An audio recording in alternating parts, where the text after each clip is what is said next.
আমি প্রথমে বলেছিলাম যে দিনে দুপুরে প্রকাশ্যে অস্ত্র ব্যবহার করে সাধারণ মানুষের নাগরিকের কাছ থেকে ছিনতাই হচ্ছে, রাহাজানি হচ্ছে, সেই ব্যাপারে বর্তমান স্বরাষ্ট্রমন্ত্রী কি ভূমিকা নিচ্ছেন এবং পরবর্তীতে সরকার দলীয় এমপি সহ বিরোধী দলীয় এমপিদেরকে যে হামলা শিকার হয়েছে, সেই হামলায় যে মামলা হয়েছে, সেই মামলার আসামিদেরকে গ্রেপ্তার না করে বরং উল্টো যে মিথ্যা মামলা হয়েছে তার প্রেক্ষিতে সেই আসামিদেরকে গ্রেপ্তার করে যে আইনের শাসনের টোটাল কবরচনা করা হচ্ছে, এই ব্যাপারে বর্তমান স্বরাষ্ট্রমন্ত্রী পদক্ষেপ জানতে যাচ্ছে। শাহবাগ স্কোয়ারে বক্তৃতা দিয়ে, পার্লামেন্টে বক্তৃতা দিয়ে এক কথা না।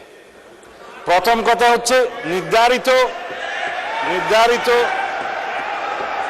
আমি কাউকে উদ্দেশ্য করে বলি নাই, আমি কাউকে বললেন আমি তো আপনারা কথা বলার সময় কথা বলি নাই। মাননীয় স্পিকার, আমি আপনার শেল্টার চাচ্ছি। মাননীয় বিরোধী দলীয় সদস্যবৃন্দ, আপনারা অনুগ্রহ করে স্বরাষ্ট্রমন্ত্রীর বক্তব্য শুনবেন।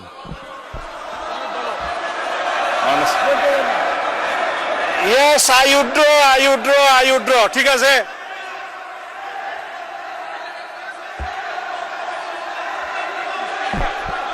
মাননীয় স্পিকার, অনুগ্রহ করে বসুন, স্বরাষ্ট্রমন্ত্রীর বক্তব্য শুনুন।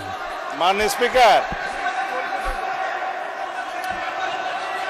মাননীয় সদস্যবৃন্দ,